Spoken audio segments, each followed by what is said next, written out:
Welcome to the Taylor Green Media Podcast. I'm Mike Green, your fantastic host. Today let's talk about reputation management. So, quick backstory. So, I have the opportunity to talk to a lot of local professional practices. So this is dentists, veterinarians, accountants. Think of it as your local shop that the local community is going to go to.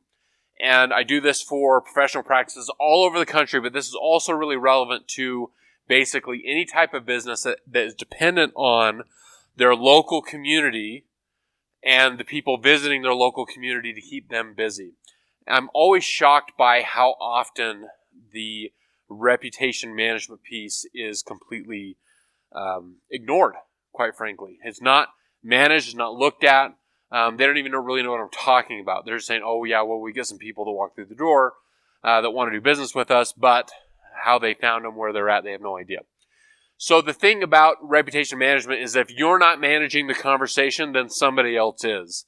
And for most businesses, they pass that baton and they allow the public or their existing customers or the media or whatever to basically define the story for their business rather than them managing that narrative and making sure that the people that are seeing and reading and hearing everything that's being said about your business is what you want them to say and hear. So part of this process of talking to these great doctors, these great veterinarians, these great dentists, these great whatever, is that I give them an analysis of their competition. And they're always surprised by how much weight I put on the Google reviews and reputation essentially for the other businesses. They think that it's, how great's the website and how many services are they doing, or even how low are the costs or the prices that their competitions are charging. And they're surprised that most of the time I'm actually looking at how many Google reviews they have. Are they responding to those Google reviews? Are they managing those things? Are they actively seeking after them?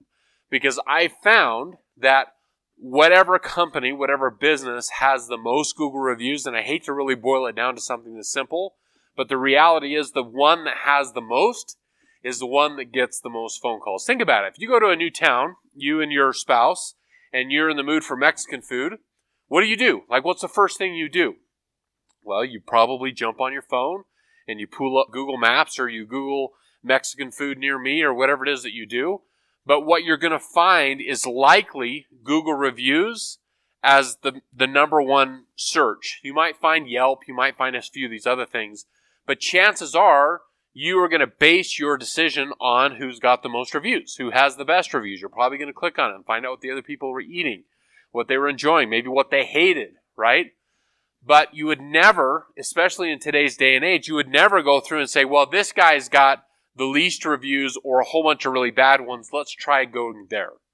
You'd never do that because you don't want to have a bad experience. It's no different for any other business, especially in an area that's growing really strong.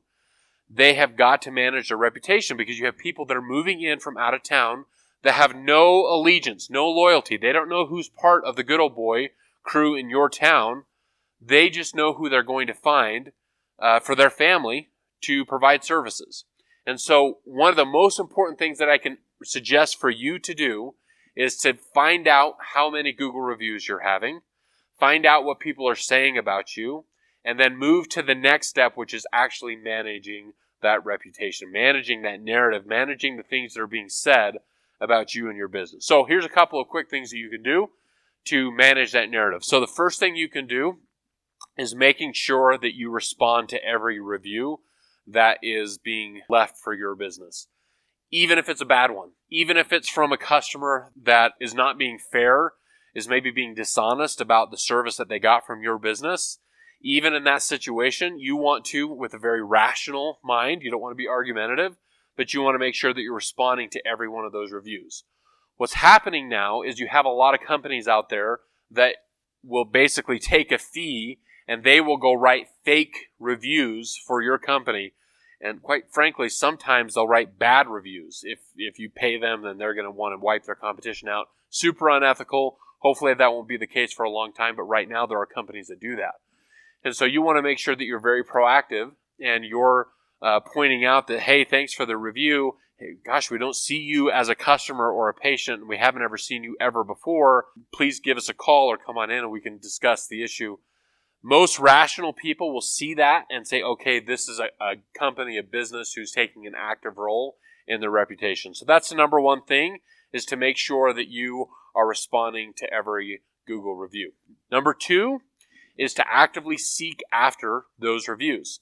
So after every positive, amazing interaction that you have with your customers, you need to get used to asking them to leave you a review. Now, you want to do that verbally. You want to do that through your email campaigns and email drips that you're sending to them. And you also want to do that later on in the process if they didn't. You want to do a follow-up to make sure that they actually send and leave you that review. The companies that are actively seeking after those reviews, and again, there's ways that you can do this that are still very Google white hat friendly, but those companies that are actively promoting and getting those reviews are the ones that ultimately are going to win, and their phones are going to be ringing off the hook, their schedules are going to stay full, and their products are going to fly off the shelf.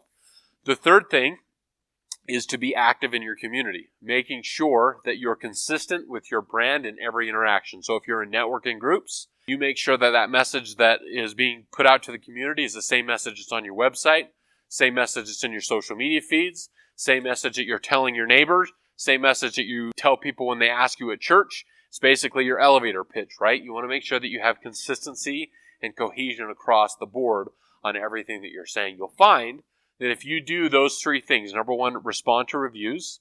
Number two, actively seek new reviews. And number three, be consistent in your elevator pitch. You'll find that your reputation will be much more in hand. You'll be the controller of that narrative and that message for your business. And ultimately, you will be more successful when that new person moves to your town and parts the curtain and says, okay, which Mexican food am I going to go, which restaurant am I going to go seek after tonight? They'll find you. We'll catch you on the next episode here on the Taylor Green Media Podcast. Have a great day.